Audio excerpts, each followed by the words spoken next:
perdre. Alors les événements peinent à atteindre le sommet de l'agenda international. La géopolitique ne se résume pas à l'économie. Il s'agit d'influences militaires, diplomatiques, culturelles. Sans l'attention des grandes puissances, des pays comme le Mali peinent à faire entendre leur voix. Leurs drames deviennent de lointains échos, perdus dans le vacarme des affaires mondiales. Voilà donc la première raison majeure du silence. Le monde a tendance à ignorer ce qu'il ne juge pas stratégiquement important.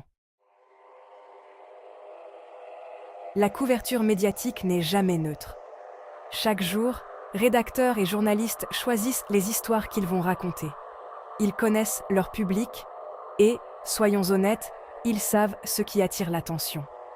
Trop souvent, ils partent du principe que les histoires africaines n'intéresseront pas.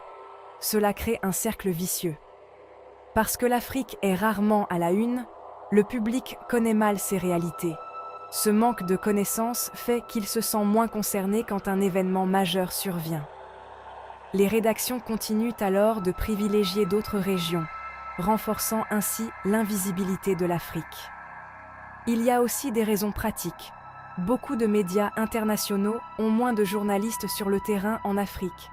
Les reportages sont plus difficiles, les risques plus grands.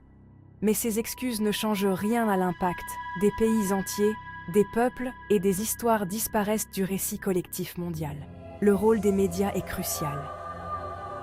En choisissant de ne pas mettre en avant les drames africains, ils contribuent à créer un monde où certaines souffrances sont tout simplement ignorées.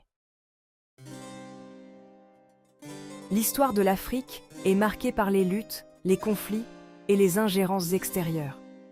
De la colonisation aux frontières artificielles tracées par d'autres, en passant par des décennies d'exploitation et d'abandon, le passé du continent influence la façon dont il est perçu aujourd'hui.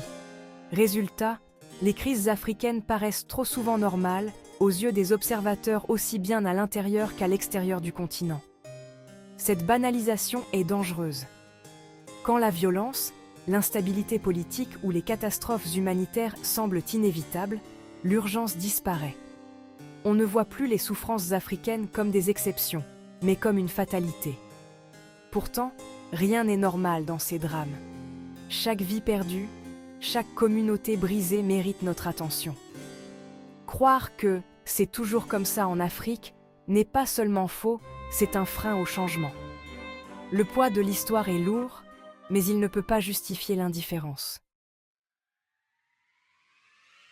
Certains parlent d'une malédiction africaine, l'idée que le continent